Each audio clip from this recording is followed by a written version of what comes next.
بسم اللہ الرحمن الرحیم الحمد للہ نحمده ونستعینه ونستغفره ونؤمن به ونتوکل علیہ ونعوذ باللہ من شرور انفسنا ومن سیئات اعمالنا من يهده الله فلا مضل له ومن يضلله فلن تجد له وليا مرشدا أما بعد فقال الله تبارك وتعالى أعوذ بالله من الشيطان الرجيم بسم الله الرحمن الرحيم يا أيها الذين آمنوا ما لكم إذا قيل لكم انفروا في سبيل الله اثاقلتم إلى الأرض أرضيتم بالحياة الدنيا من الآخرة فما متاع الحياة الدنيا في الآخرة إلا قليل إلا تنفروا يعذبكم عذابا أليما ويستبدل قوما غيركم ولا تضروه شيئا والله على كل شيء قدير. وعن أنس رضي الله تعالى عنه قال قال رسول الله صلى الله عليه وسلم لقد أخفت في الله وما يخاف أحد وَلَقَدْ أُوذِيتُ فِي اللَّهِ وَمَا يُؤْذَى أَحَدٌ وَقَدْ أَتَتْ عَلَيَّ 30 مِنْ بَيْنِ لَيْلَةٍ وَيَوْمٍ مَا لِي وَلِبِلَالٍ شَيْءٌ يَأْكُلُهُ ذُو كَبِدٍ إِلَّا شَيْءٌ يُوَارِيهِ إِبْطُ بِلَالٍ أَوْ كَمَا قَالَ رَسُولُ اللَّهِ صَلَّى اللَّهُ عَلَيْهِ وَسَلَّمَ. ایک معمولی اور ایک ادنا مسلمان ہونے کی حیثیت سے ہم سب اس بات سے واقف ہیں کہ سرکار دو عالم رحمت للعالمین حضرت محمد صلی اللہ علیہ وسلم کی ساری مبارک زندگی مسلسل تکالیف کے برداشت کرنے میں، غموں کے سہنے میں، دکھوں کا سامنا کرنے میں اور مسلسل محنت اور کوشش کے اندر گزری ہے. رسول پاک علیہ السلام کی زندگی کا ایک حصہ جس کو مکی زندگی کہا جاتا ہے اور دوسرا حصہ جس کو مدنی زندگی کہا جاتا ہے. مکی زندگی کے اندر اگر دیکھا جائے تو اگر دل خراش قسم کا واقعہ طائف کا واقعہ پیش آتا ہے، مکی زندگی کے اندر اگر آپ صلی اللہ علیہ وسلم سجدے میں جاتے ہیں تو اونٹ کی اوج لا کر لاد دی جاتی ہے. مکی زندگی کے اندر شیب ابی طالب میں 3 سال تک محصور کر دیا جاتا ہے. جہاں دل دکھانے والے اتنے سارے واقعات مکی زندگی میں ملتے ہیں، مدنی زندگی کے اندر رسول پاک علیہ السلام کی تکالیف میں کئی گنا اضافہ ہوا. مکہ کے اندر ستانے والے صرف کافر تھے. مدینہ پہنچنے کے اندر یہود کے قبائل جن کی رات دن محنت یہ ہوتی تھی کہ آپ صلی اللہ علیہ وسلم کو اور صحابہ کو کیسے زیادہ سے زیادہ نقصان پہنچایا جائے. منافقین کی ایک جماعت جو مدنی زندگی کے اندر پیدا ہو گئی، جو آستین کا سانپ بن کر ہمیشہ تکالیف پہنچاتے. ادھر جو مکے کے دشمن تھے انہوں نے بھی اپنی دشمنی کو ختم نہیں کیا، بلکہ بار بار رسول پاک علیہ السلام اور صحابہ پر حملہ آور ہوتے رہے. کوئی بھی مسلمان اگر ذرا سی بھی رسول پاک علیہ السلام کی سیرت طیبہ کا مطالعہ کرنا چاہتا ہے تو اس کے لیے ضروری ہے کہ جہاں اور بہت سارے پہلوؤں کو سامنے رکھے، آپ صلی اللہ علیہ وسلم کے غزوات کو سامنے رکھے. غزوات ان سفروں کو کہا جاتا ہے جس میں رسول پاک علیہ السلام بنفس نفیس شریک ہوئے ہوں. 10-11 سال کی مدنی زندگی کے اندر رسول پاک علیہ الصلاۃ والسلام 29 غزوات میں شریک ہوئے ہیں، 29 سفر کیے ہیں آپ صلی اللہ علیہ وسلم نے مدینہ منورہ کے مختلف اطراف کے اندر اور مختلف حالتوں کے اندر۔ ہم سب اس بات کو جانتے ہیں کہ ابھی ہجرت کر کے مدینہ پہنچے ہوئے 1 سال گزرا تھا۔ ہجرت کا مطلب یہ تھا کہ جو کچھ ہے سب چھوڑ دیا، گھروں کو چھوڑ کر آئے، خاندانوں کو چھوڑ کر آئے، خالی ہاتھ مدینہ منورہ پہنچ جانے والے مکے کے وہ صحابہ جب مدینہ پہنچے ہیں تو وہاں بھی اطمینان سے نہیں بیٹھنے دیا گیا، بلکہ 1 سال کے اندر مکے والوں نے 1000 کا لشکر ساتھ لے کر مدینہ پر چڑھائی کا ارادہ کیا۔ بدر کا واقعہ پیش آیا۔ اس قدر تیاری کے ساتھ مکے والے آئے تھے، اس قدر ان کو زوم تھا، اپنی فتح کا یقین تھا کہ گانے بجانے والی ساتھ لے کر آئے تھے۔ فتح کا جشن کیسے منایا جائے گا تیاریاں کر کے آئے تھے۔ پورا یقین تھا کہ مسلمان اگر مکہ چھوڑ کر مدینہ چلے گئے ہیں تو ہم نے وہاں بھی ان کو رہنے نہیں دینا ہے، ان کا نام و نشان مٹانا ہے۔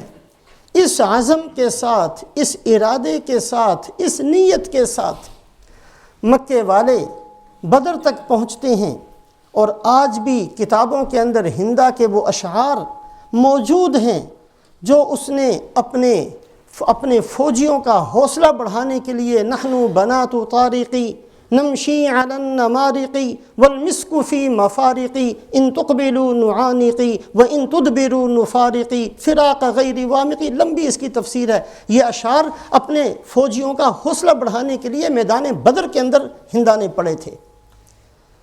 ادھر سرکار دو عالم حضرت محمد صلی اللہ علیہ وسلم 313 کا نہتہ لشکر ساتھ لے کر گئے ہیں۔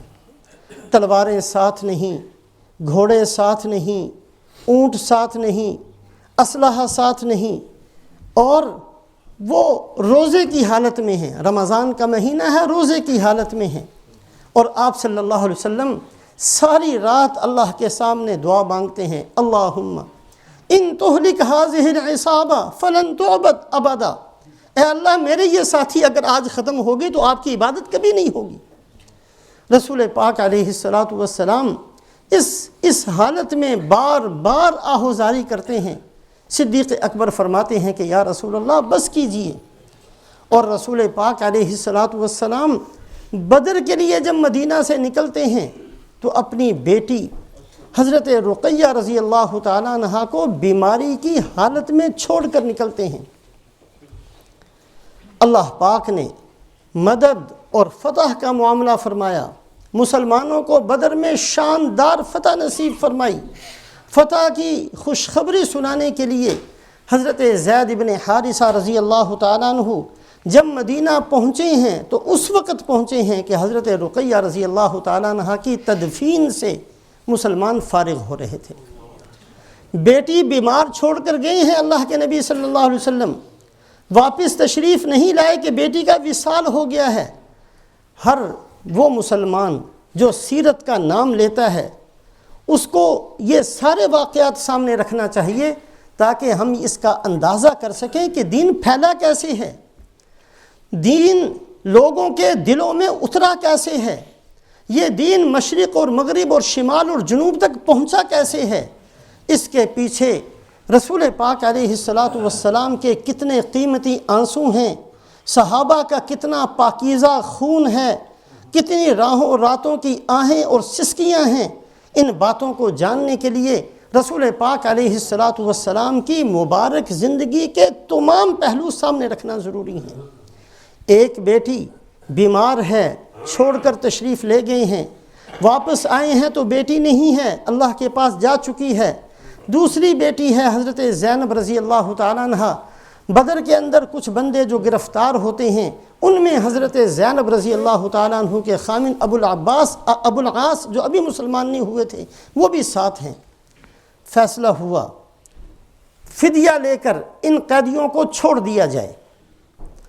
حضرت زینب رضی اللہ تعالیٰ عنہ نے وہ ہار فدیے میں بھیجا جو حضرت ختیجۃ الکبریٰ رضی اللہ تعالیٰ عنہ نے بیٹی کو دیا تھا۔ آپ صلی اللہ علیہ وسلم ہار کو دیکھتے ہیں، حضرت ختیجۃ الکبریٰ رضی اللہ تعالیٰ عنہ کے احسانات جو مسلمانوں پر ہیں یاد آ جاتے ہیں۔ صحابہ فرماتے ہیں یا رسول اللہ اس ہار کو واپس کر دیجئے۔ ایک بیٹی فدیے کے طور پر ہار بھیجتی ہے، ایک بیٹی کا وصال ہوتا ہے، یہ وہ تکالیف ہیں جو نبی رحمت حضرت محمد صلی اللہ علیہ وسلم نے ہمارے لیے برداشت کی ہیں۔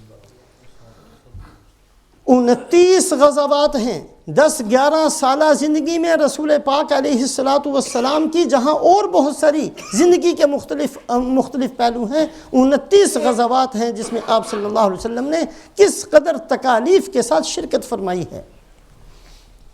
سن 2 ہجری میں بدر کا واقعہ پیش آیا، سال نہیں گزرا احد کا واقعہ پیش آ گیا، آپ صلی اللہ علیہ وسلم کا دندان مبارک شہید ہوا۔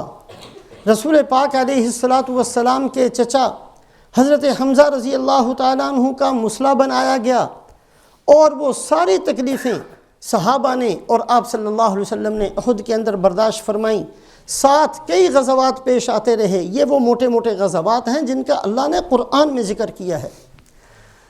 سن 3 ہجری میں غزوہ احد ہے۔ 4 ہجری کے اندر ایک بہت ہی اہم قسم کا واقعہ بیر معونہ کا پیش آتا ہے۔ کچھ لوگ آپ صلی اللہ علیہ وسلم کی خدمت میں آئے، یا رسول اللہ اپنے ساتھیوں میں سے جو قرآن جاننے والے قراء حضرات ہیں وہ ہمارے ساتھ کر دیجئے تاکہ ہمارے قبیلے ہمارے علاقے میں جا کر قرآن پڑھائیں۔ 70 صحابہ آپ صلی اللہ علیہ وسلم نے ساتھ کر دیے، اور انہوں نے دھوکے سے جا کر 70 کے 70 کو شہید کر دیا۔ رسول پاک علیہ السلام نے 1 مہینہ قنوت نازلہ پڑھ کر بددعا کی ہے۔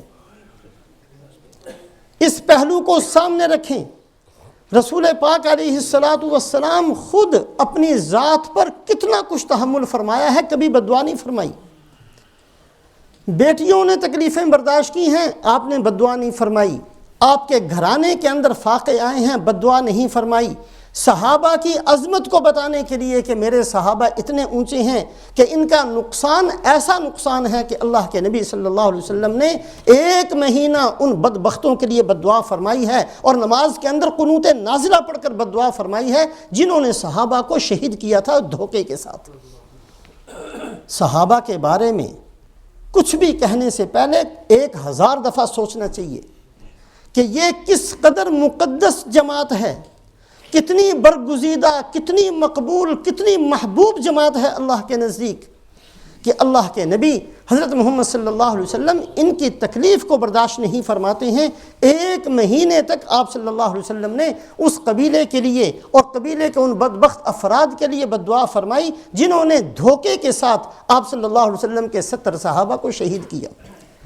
سن 4 ہجری میں بیر معونہ کا واقعہ پیش آیا۔ سن 5 ہجری میں رسول پاک علیہ السلام غزوہ بنو المصطلق کے اندر تشریف لے گئے تو وہاں ایک بہت ہی دل دکھانے والا واقعہ پیش آیا۔ حضرت عائشہ صدیقہ رضی اللہ تعالیٰ عنہ پر منافقین نے تہمت لگا دی۔ نبی کی بیوی کافر تو ہو سکتی ہے، حضرت نوح علیہ السلام کی بیوی نے ایمان قبول نہیں کیا تھا، حضرت لوط علیہ السلام کی بیوی مسلمان نہیں تھی، لیکن بد چلن بے حیا کسی نبی کی بیوی نہیں ہو سکتی۔ یہ وہ جرم تھا جو زمین پر سب سے پہلی دفعہ ہوا۔ دنیا کے اندر بڑے بڑے گناہ ہوئے تھے اور انسانوں نے خدائی تک کا دعویٰ کیا تھا، لیکن ایسا کبھی نہیں ہوا تھا کہ نبی کے گھر والوں کو بھی معاف نہ کیا گیا ہو۔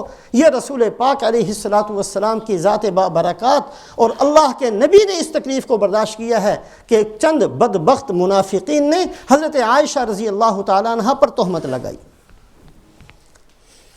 اور رسول پاک علیہ السلام کے قلب اطہر کو کتنی تکلیف پہنچی ہے، اور صدیق اکبر رضی اللہ تعالیٰ عنہ کو کتنی تکلیف پہنچی ہے۔ حضرت عائشہ رضی اللہ تعالیٰ عنہ خود فرمایا کرتی ہیں کہ مجھے اتنا تو یقین تھا کہ اللہ پاک میری عفت اور میری پاک دامنی کو بیان کریں گے، بتا دیا جائے گا کہ صدیقہ بے گناہ ہے۔ میں اپنے آپ کو اتنا بڑا نہیں سمجھتی تھی کہ اللہ میرے بارے میں قرآن اتاریں گے جو قیامت تک پڑھا جائے گا۔ اللہ پاک نے حضرت عائشہ رضی اللہ تعالیٰ عنہ کی پاک دامنی کو بیان کرنے کے لیے 18 آیتیں اتاری۔ یہ حضرت صدیقہ اور یہ صدیق کے گھرانے کی شان ہے کہ اللہ پاک نے حضرت یوسف علیہ السلام پر تہمت لگی ہے تو ایک چھوٹے سے بچے کو اللہ پاک نے گویائی عطا فرما دی، اور اس نے حضرت یوسف علیہ السلام کی پاکی کا بیان کیا۔ اور حضرت مریم پر تہمت لگی تو اللہ پاک نے حضرت عیسیٰ علیہ السلام کو گویائی عطا فرما دی جبکہ چھوٹے سے بچے تھے، لیکن جب حضرت صدیقہ پر تہمت لگی ہے تو اللہ خود بیان کرتے ہیں۔ یہ رسول پاک علیہ السلام کے قلب اطہر کو کس قدر تکلیف پہنچانے والی بات تھی۔ اور اسی سال سن 5 ہجری میں ہی غزوہ خندق پیش آیا۔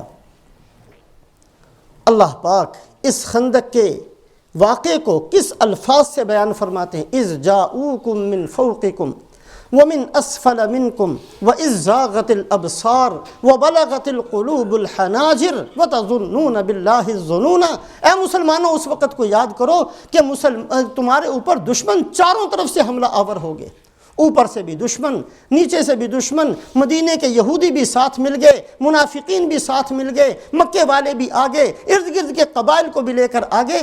اس وقت حضرت سلمان فارسی رضی اللہ تعالیٰ عنہ نے مشورہ دیا اور خندق کھودی گئی، اور صحابہ کرام نے پیٹ پر پتھر باندھ کر 3 میل لمبی خندق کھودی ہے۔ اور ایسی خندق کھودتے ہوئے یہ صحابہ کی عظمت اور شان ہے، کسی کی زبان سے نہیں نکلا یا رسول اللہ کہاں پھنس گئے، یہ نہیں کہا، بلکہ کہا نحن الذین بایعوا محمدا علی الجہاد ما بقینا ابدا۔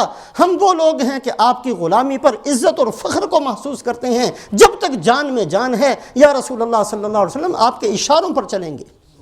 اور آپ صلی اللہ علیہ وسلم جواب میں فرماتے ہیں اللہم لا عیش الا عیش الآخرہ فاغفر الانصار والمہاجرہ۔ اے اللہ، اصل زندگی تو آخرت کی زندگی ہے، میرے ان انصار اور ان مہاجرین صحابہ کو بخش دے۔ سن 5 ہجری میں غزوہ خندق پیش آیا۔ سن 6 ہجری کے اندر رسول پاک علیہ السلام 1500 کا لشکر لے کر عمرے کی نیت سے مکہ مکرمہ احرام باندھ کر روانہ ہوتے ہیں۔ مکے والوں نے کہا ہم داخل نہیں ہونے دیتے۔ صلح حدیبیہ کا واقعہ پیش آیا، آپ صلی اللہ علیہ وسلم واپس مدینہ تشریف لاتے ہیں، صرف 20 دن گزرتے ہیں تو غزوہ خیبر پیش آ گیا۔ یہودیوں نے بڑی شرارت کی اور مسلمانوں کو رسول پاک علیہ السلام صحابہ کو لے کر خیبر تشریف لے گئے۔ خیبر یہودیوں نے بڑے بڑے قلعے بنائے ہوئے تھے، اور یہودیوں کا ایک بہت بڑا جنگجو قسم کا بہادر آدمی وہ اشعار پڑھتا ہوا سامنے آتا ہے، لقد علمت خیبر انی مرحب شاک الصلاح بطل مجرب۔ اے مسلمانوں، تمہیں پتہ ہے میں کون ہوں؟ میرا نام مرحب ہے، میں ہتھیاروں سے لیس ہوں، دنیا میں کسی کی ہمت نہیں ہے میرا مقابلہ کر سکے۔ آپ صلی اللہ علیہ وسلم نے فرمایا میں جھنڈا اس کو دوں گا جس سے اللہ راضی، اللہ کے رسول راضی، اور حضرت علی رضی اللہ تعالیٰ عنہ کو جھنڈا دے کر روانہ فرمایا۔ حضرت علی فرماتے ہیں انا الذی سمتنی امی حیدرا کلیس غابات کریہ المنظرا۔ میں بھی وہ ہوں کہ میری ماں نے میرا نام حیدر رکھا ہے، مجھے دیکھ کر بڑے بڑے جو ہیں ان کا پیشاب نکل جاتا ہے، میں وہ ہوں۔ اور حضرت علی رضی اللہ تعالیٰ نے جا کر اس کو قتل کیا ہے، اور اس کے بعد خیبر کے دروازے کو جس کا وزن 800 من تھا، 800 من، اس خیبر کے دروازے کو حضرت علی رضی اللہ تعالیٰ نے 2 ہاتھوں سے اکھاڑ دیا۔ اللہ نے ایسی طاقت اس وقت دی۔ غزوہ خیبر کے بعد رسول پاک علیہ السلام واپس تشریف لائے۔ سن 7 ہجری میں عمرہ کی قضا کرنے کے لیے مکہ گئے، انہوں نے صرف 3 دن ٹھہرنے دیا، لمبی تفصیلات ہیں۔ سن 7 ہجری میں آپ صلی اللہ علیہ وسلم نے عمرہ قضا کیا۔ 8 ہجری میں حنین کا اور فتح مکہ کا واقعہ پیش آیا، اور 9 ہجری کے اندر رسول پاک علیہ السلام فی ساعۃ العسرہ، تنگی کی گھڑی، تبوک کا واقعہ پیش آیا۔ ہرقل نے، رومیوں نے بہت بڑی فوج تیار کی، اور ان کو 1 سال کی پیشگی تنخواہ دے دی تاکہ کسی کو تنخواہ کا مسئلہ بھی پیش نہ، فوجیوں کو تنخواہ دی۔ اور آپ صلی اللہ علیہ وسلم صحابہ کو ساتھ لے کر 50 دن خرچ ہوئے، تبوک کے لیے روانہ ہوئے۔ راستہ کوئی ایسا ہے جس میں کوئی درخت تک نہیں، اور پیاس ہے اور بھوک ہے اور صحابہ مقروض ہیں، اور 18 آدمی کو ایک اونٹ ملا، باری باری سوار ہونا، 18 آدمی ایک اونٹ پر۔ صحابہ فرماتے ہیں 18 آدمیوں کو ایک کھجور ملتی تھی، ایک آدمی کھجور منہ میں رکھتا، پھر اس کو نکال کر اس کی تھوڑی سی مٹھاس محسوس ہوتی، دوسرے کے منہ میں ڈال دیتا۔ 18 آدمیوں کو ایک کھجور ملی ہے۔ کسی شاگرد نے پوچھا ایک کھجور سے کیا بنتا ہوگا؟ کہا اس کی قدر بھی اس وقت آئی جب وہ بھی ملنی بند ہو گئی۔ صحابہ ایسی تنگی کے ساتھ گئے ہیں، اور وہاں سے جب واپس آئے تو پھر رسول پاک علیہ الصلوۃ والسلام نے ایک جگہ پڑاؤ میں یہ ارشاد فرمایا، الیوم ہلک قیصر فلا قیصر بعدہ، الیوم ہلک قیصر فلا قیصر بعدہ۔ آج اللہ نے اس بات کا فیصلہ کر دیا کہ اب کسریٰ ختم ہو گیا اور قیامت تک کوئی کسریٰ پیدا نہیں ہوگا۔ اللہ نے قیصر کو ختم کر دیا، قیامت تک کوئی قیصر پیدا نہیں ہوگا، اور آج کے بعد کسی کی ہمت نہیں ہوگی کہ ہم پر حملہ آور ہو۔ ایک مسلسل محنت ہے، ایک مسلسل قربانیاں ہیں، ایک بھوک اور پیاس کا لمبا سفر ہے، ایک راتوں کو جاگنے کا لمبا سفر ہے، ایک گھروں کے فاقے کی لمبی داستان ہے۔ اس کے بعد پھر جا کر دین آیا ہے دنیا کے اندر، دلوں پر پھر دین اترتا ہے، دین پھر پھیلا ہے۔ پھر اللہ کے نبی نے فرمایا کہ اب کسریٰ ہلاک ہوا، پہلے دن نہیں فرما دیا۔ صرف اسلام زندہ باد، اسلام زندہ باد کہنے سے اسلام اندر نہیں آتا، کفر مرد آباد، کفر مرد آباد کہنے سے کفر ختم نہیں ہوتا۔ یہ زندہ باد اور مرد آباد سے باتیں نہیں بنتی۔ جن لوگوں نے رسول پاک علیہ الصلوۃ والسلام کی زندگی کو سمجھا ہے، پھر ان کی زندگی ایسی بن گئی ہے کہ ان کو مال جمع کرنے میں مزہ نہیں آتا تھا، خرچ کرنے میں مزہ آتا تھا۔ جو آپ صلی اللہ علیہ وسلم کی زندگی کو ذرا سا بھی سمجھتا ہے، اس کے نزدیک کھانا کھانے میں اتنی لذت نہیں ہوتی جتنا دوسروں کو کھلانے میں ہوتی ہے۔ وہ رات کو بستر پر اس کو اتنی لذت اور آرام محسوس نہیں ہوتا جتنا کھڑے ہو کر اللہ کے سامنے آنسو بہانے میں لذت آتی ہے۔ پھر وہ بندے ایسے بن جاتے ہیں کہ ان کی عبادتوں میں جان ہوتی ہے۔ وہ ہماری جیسے نفل نہیں پڑھتے، ہم جتنی چاہے نمازیں پڑھتے ہیں، ٹکریں ہی مارنی اور ہم نے کیا کرنا ہے۔ ان کی نمازیں ہماری جیسی نہیں ہوتی، پھر ان کی دعائیں آسمانوں کو چیرتی ہوئی عرش تک پہنچتی ہیں۔ وہ یا اللہ کہتے ہیں تو اللہ لبیک کہہ کر ان کی بات کو پورا کرتے ہیں، اور اللہ فرماتے ہیں لو اقسم علی اللہ لابرہ، یہ وہ بندے ہیں کہ اگر مجھے بھی قسم دے تو میں ان کی قسم پوری کروں۔ یہ ایسے نہیں بنتا، ایک لمبا سفر کرنا پڑتا ہے، پھر منزل آتی ہے، ایک زندگی گزارنی پڑتی ہے، پھر نتیجہ نکلتا ہے۔ آج ہم کس راستوں پر چل پڑے؟ ہم نے اپنی زندگی کے مقصد کن چیزوں کو بنا لیا؟ ایک آدمی اس پر جی رہا ہے کہ میں نے مکان خریدنا، بس یہ ہماری منزل رہ گئی۔ ہماری زندگی کا مقصد صرف یہ بن گیا کہ میں نے 2 مربع بنانے، بس ختم۔ اس سے آگے ہم جاتے ہی نہیں، اس سے علاوہ کوئی نیت ہی نہیں۔ صرف میرا مقصد یہ بن گیا کہ یہ پیٹ میرا بھر جائے، بس اس کے علاوہ کوئی نیت نہیں ہماری۔ اللہ ہم سب کو توفیق نصیب فرمائے۔ جس دن رسول پاک علیہ الصلوۃ والسلام کی سیرت کو ہم نے سمجھنا شروع کیا، ابھی تو سیرت کا نام لے کر روٹیاں کھاتے ہیں صرف، اور اس کے علاوہ کچھ نہیں ہمارے پلے۔ جس دن سیرت کو سمجھا، جس دن سیرت ہمارے اندر آئی، جس دن رسول پاک علیہ الصلوۃ والسلام کی زندگی کو ہم نے سمجھنا شروع کیا، اس دن ہماری زندگی ایسی نہیں ہوگی جیسے آج ہے۔ آج تو ہم نے اپنی حالت یہ بنا لی، سر تسلیم خم ہے، ہر نئے فیشن پہ کیوں تیرا؟ کہاں جاتی رہی مسلم تیری وضع خودداری؟ خوددار قوم تھے، زمانہ نقل کرتا تھا تیری وضع و حیعت کی، مسلم تھی جہاں میں تیری دانائی و ہوشیاری۔ جہاں مسلمان گئے ہیں لوگوں نے اپنی زبانیں بدل لی۔ مصر کی زبان عربی نہیں تھی، مراکش کی زبان عربی نہیں تھی، الجزائر والوں کی زبان عربی نہیں تھی، یہ سارا افریقہ ان کی زبانیں عربی نہیں تھی۔ صحابہ ایک دفعہ گزر کر گئے ہیں، لباس بدلا ہے، زندگی بدلی ہے، سوچ بدلی ہے، یہاں تک کہ انہوں نے اپنی زبانیں بدلی ہیں۔ ہم کہاں پھر رہے ہیں؟ ہم نے کیا بدلا ہے؟ اپنا دین بدل دیا۔ پتہ نہیں کس گمراہ بے حیا خبیث آدمی نے یہ ہمیں سکھا دیا کہ جیسا دیس ویسا بھیس. کس نے سکھا دیا ہمیں؟ ہم خوددار قوم ہیں. ہم رسول پاک علیہ الصلوۃ والسلام کے غلام ہیں، کسی اور کی غلامی قبول کرنے والے نہیں ہیں. ہم اللہ کے بندے ہیں. ہمارا سر اللہ کے علاوہ کسی اور کے سامنے نہیں جھکنا چاہیے. جب سے ہم نے اپنا سر اللہ کے علاوہ اللہ کے سامنے جھکانا چھوڑ دیا، پتہ نہیں کہاں کہاں جھکانا پڑتا ہے، کس کس دہلیز پر جا کر ہمیں یہ اپنا سر جھکانا پڑتا ہے. جس دن میرے محترم بزرگوں اور دوستوں اللہ پاک نے ہمیں سمجھ نصیب فرما دی اور رسول پاک علیہ الصلوۃ والسلام کی سیرت طیبہ تھوڑی سی بھی ہماری سمجھ میں آ گئی، اس دن ہماری زندگی کا رخ بدل جائے گا، ہماری سوچ بدل جائے گی، ہماری محنت بدل جائے گی، ہمارا دیکھنا بدل جائے گا، ہمارا سننا بدل جائے گا، ہمارا بولنا بدل جائے گا، ہمارا چلنا بدل جائے گا، ہماری دکان کرنے کا طریقہ بدل جائے گا، ہماری ملازمت کا طریقہ بدل جائے گا، ہماری حکومت کرنے کا طریقہ بدل جائے گا، ہمارا سب کچھ بدل جائے گا جس دن ہم نے سیرت کو سمجھ لیا. ہماری سیاست اقتدار کا حصول نہیں ہے، ہماری سیاست بندوں کو اللہ کے ساتھ جوڑنا ہے. کسریٰ کے دربار میں، کسریٰ بڑا متکبر تھا، ایران کا بادشاہ.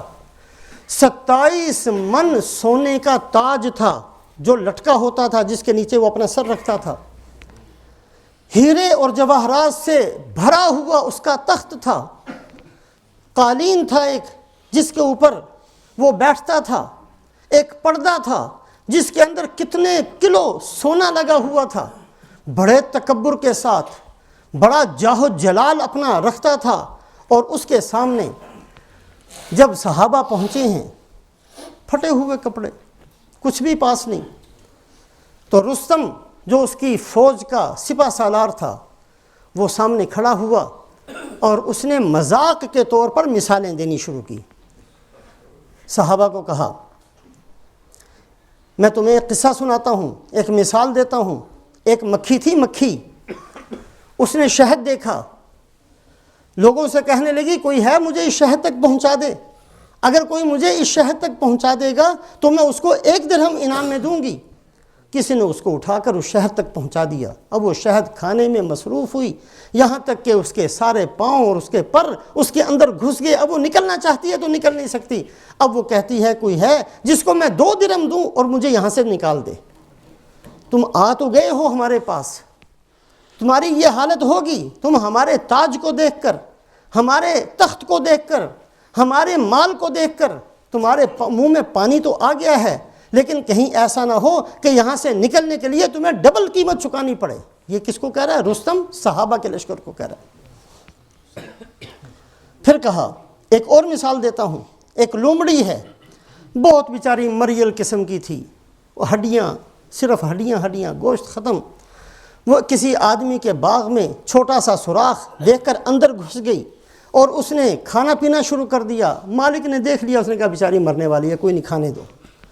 پھر کھا کر وہ موٹی تازی ہو گئی اور اس نے اس کے باغ کو خراب کرنا شروع کر دیا. مالک نے کہا میں نے تو اس کے اوپر رحم کیا تھا، اس کو اندر آنے دیا، اس نے تو میرا باغ ہی ستیاناش کرنا شروع کر دیا. اب مالک اس کو مارنے کے لیے جب پیچھے بھاگا تو اس نے کہا میں اسی دروازے سے نکل جاؤں گی، سوراخ میں سے. وہاں گئی تو اب وہ سوراخ چھوٹا تھا، یہ بہت موٹی تازی ہو گئی تھی، نکل نہ سکی اور مالک نے اس کا مار کر ستیاناش کر دیا. تم آ تو گئے ہو، یہ صحابہ کو مثالیں دے رہا ہے، اس کے علاوہ بھی بڑی مثالیں دی. آ تو گئے ہو، تم پہلے بھی آتے رہتے تھے، ہم تمہاری حالت پر، تمہاری غربت پر، تمہارے کپڑوں پر، تمہاری شکل و صورت پر رحم کر کے چھوڑ دیتے، کوئی نہیں، آؤ یہ کھا لو، تھوڑا بہت کھا لو. کہیں ایسا نہ ہو کہ یہاں سے نکلنا تمہیں مشکل ہو جائے اور پھر یہیں تمہیں مرنا پڑ جائے. یہ ساری باتیں رستم نے کہیں. حضرت ربعی رضی اللہ تعالیٰ عنہ کھڑے ہوئے. جو تو نے کہا بالکل سچ، ہماری حالت یہی تھی، اس سے بھی کہیں گزری تھی. ہمارے پاس کھانا نہیں ہوتا تھا، ہم سانپ اور بچھو کھانے والے تھے، ہم چمڑا کھا لینے والے تھے. ہماری حالت اس سے بھی کہیں گزری تھی، لیکن اب تم کسی دھوکے میں نہ رہنا، اب ہماری وہ حالت نہیں ہے. اب اللہ نے ہمارے پاس حضرت محمد صلی اللہ علیہ وسلم کو بھیجا ہے، انہوں نے ہمیں دنیا کی کامیابیاں بھی دی ہیں، آخرت کی بھی دی ہیں، اور ہم تو اس لیے تمہارے پاس آئے ہیں لِنُخْرِجَ الْعِبَادَ مِنْ عِبَادَةِ الْعِبَادِ إِلَىٰ عِبَادَةِ رَبِّ الْعِبَادِ. ہم تم سب کو بندوں کی غلامی سے نکال کر اللہ کے سامنے جھکانا چاہتے ہیں۔ تمہارا ملک نہیں لینے آئے، ہم نے کچھ نہیں لینا دینا تم سے، تمہارا ملک تمہیں مبارک، تمہارا مال تمہیں مبارک، ہمیں تو فقر و فاقہ والی زندگی میں جو لذت اور مزہ ہے وہ تم کیا جانو ان مالوں میں کہاں مل سکتا ہے۔ ہم تو صرف اس لیے آئے ہیں کہ تم جو بندوں کے سامنے جھکتے ہو اور ایک بندہ دوسرے بندے کو سجدہ کرتا ہے، اس مصیبت سے نکل جاؤ۔ ہم اس لیے آئے ہیں کہ دنیا کی تنگیوں سے نکال کر آخرت کی وسعتوں کے اندر تمہیں داخل کر دیں۔ ہم تمہیں بتائیں کہ جنت کتنی وسیع ہے، ہم تمہیں بتائیں کہ آنکھ بند ہوتے ہی کتنی زبردست اور لمبی زندگی آنے والی ہے، ہم تمہیں بتائیں کہ اگر کوئی جہنم میں چلا گیا تو وہ ایسی ناکامی ہے جس سے بڑی ناکامی کوئی نہیں، اور اگر کوئی جنت میں چلا گیا تو ایسی کامیابی ہے کہ اس سے بڑی کامیابی کوئی نہیں۔ ہم تمہیں یہ باتیں بتانے کے لیے آئے ہیں، لینے نہیں آئے، دینے آئے ہیں، محسن بن کر آئے ہیں، مصیبتوں سے نکالنے کے لیے آئے ہیں، ناکامیوں سے تمہاری جان چھڑانا چاہتے ہیں، کامیابیوں کی طرف تمہیں لے جانا چاہتے ہیں۔ آج ہم تمہارے پاس اس لیے پہنچے ہیں۔ میرے محترم بزرگوں اور دوستو، جس دن بھی ہم نے ارادہ کر لیا کہ ہم حضرت محمد صلی اللہ علیہ وسلم کی سیرت کو جاننا چاہتے ہیں، سیکھنا چاہتے ہیں، اپنانا چاہتے ہیں، اختیار کرنا چاہتے ہیں، اس دن ہماری زندگیاں بدل جائیں گی۔ اس دن ہم اللہ سے قریب ہوں گے، اللہ کے محبوب بنتے چلے جائیں گے، اللہ پاک نظر کرم فرمائیں گے۔ اس دن پھر ہماری قدر و قیمت بڑھ جائے گی، فرشتوں کے ہاں بڑھ جائے گی، اللہ کے ہاں بڑھ جائے گی، آخرت ہماری بن جائے گی، قبر ہماری بن جائے گی، اور ہماری پلسرات کی زندگی ٹھیک ہو جائے گی، جنت ہمیں مل جائے گی، ناکامیوں سے ہماری جان چھوٹ جائے گی۔ جس دن ہم نے نیت کر لی کہ حضرت محمد صلی اللہ علیہ وسلم کی سیرت کو ہم نے اس لیے سیکھنا ہے کہ اختیار کریں، ہم نے آپ صلی اللہ علیہ وسلم کی زندگی کو اس لیے سیکھنا ہے کہ ہم اس پر فخر کر سکیں، ہم لوگوں کو بتا سکیں کہ ہمارے نبی حضرت محمد صلی اللہ علیہ وسلم کی یہ مبارک زندگی ہے۔ یہ کیا، کسی کو دیکھا تو لباس ہی چھوڑ دیا، خودداری اپنی چھوڑ دی، کسی کو دیکھا باتیں چھوڑ دیں، دین ہی چھوڑ دیا، اور کفر کی باتیں شروع کر دیں اور بک بک کرنی شروع کر دی۔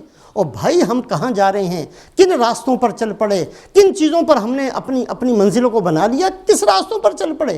تھوڑا سا واپس آنے کی ضرورت ہے۔ رسول پاک علیہ الصلاۃ والسلام کی زندگی اللہ کو سب سے زیادہ محبوب۔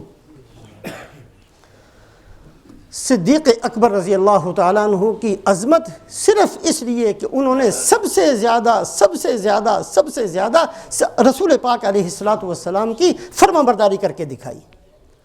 حضرت عمر رضی اللہ تعالیٰ عنہ کا مقام اس لیے بڑا کہ سب سے زیادہ رسول پاک علیہ الصلاۃ والسلام کی فرما برداری کر کے دکھائی۔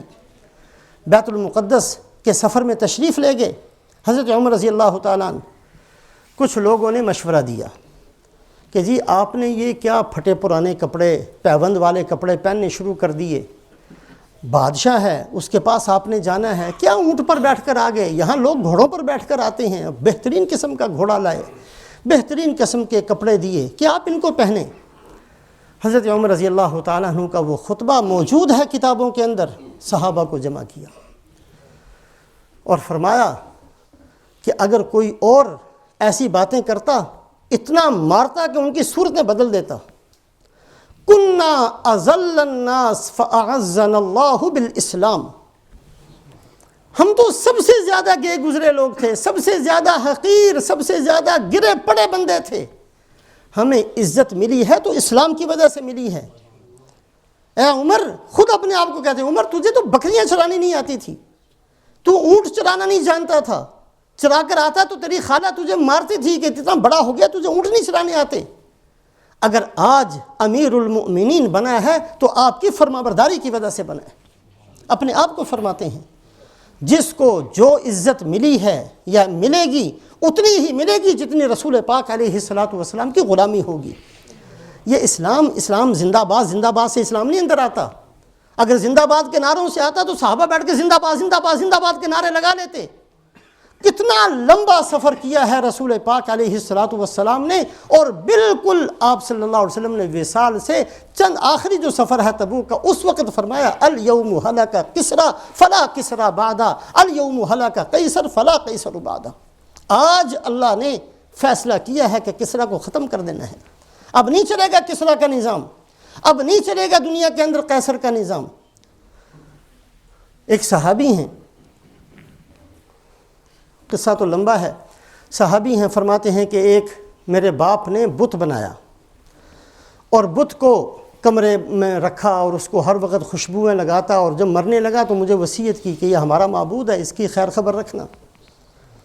کہا میں بھی اپنے باپ کی وصیت پر اس بت کو روزانہ خوشبو لگاتا، صاف کرتا، اس کو اس کے سامنے سر جھکاتا، میری عادت تھی۔ ایک دن رات کو میں سویا ہوا تھا تو ایک آواز آئی، اور میں اس آواز کے پیچھے ہر کمرے میں گیا تو دیکھا کہ اس بت کے اندر سے آواز آ رہی ہے، بت کے اندر سے، قل للقبیلۃ من سلیم كلها هلك الانیس وعاش اہل المسجد اودا زماد وكان يعبد مرة قبل الكتاب الى النبی محمد۔ وہ بت کہہ رہا ہے اے صحابی اٹھے اور اپنے قبیلے کو بتا دے کہ ہمارا زمانہ ختم ہو چکا ہے، اب تو بات چلے گی مسجد والوں کی۔ کب فرمایا؟ جب ایک لمبا سفر کر چکے، بھوک اور پیاس کی داستان پوری کر چکے، جاگ جاگ کر رو رو کر راتیں گزار چکے، پھر یہ سارے فیصلے ہوئے ہیں۔ میرے محترم بزرگوں اور دوستوں، پتہ نہیں ہم نے کب مر جانا ہے، یہ لمبی زندگی نہیں ہے، کئی چلے گئے ہم میں سے، پتہ نہیں ہمارے پاس 2 مہینے 4 مہینے سال 2 سال ہے کہ نہیں ہے۔ اگر اسی طرح چلے گئے تو نقصان کے ساتھ جائیں گے۔ ہم اپنی قبر بنانا چاہتے ہیں، ہم اپنی آخرت بنانا چاہتے ہیں تو بدلنا ہوگا اپنے آپ کو، یہ بے ڈھنگا پن چھوڑنا پڑے گا۔ رسول پاک علیہ الصلاۃ والسلام کی غلامی میں جتنا زیادہ آئیں گے، اللہ ہماری کامیابیوں کا اتنا ہی فیصلہ کریں گے۔ اللہ ہم سب کو توفیق نصیب فرمائے۔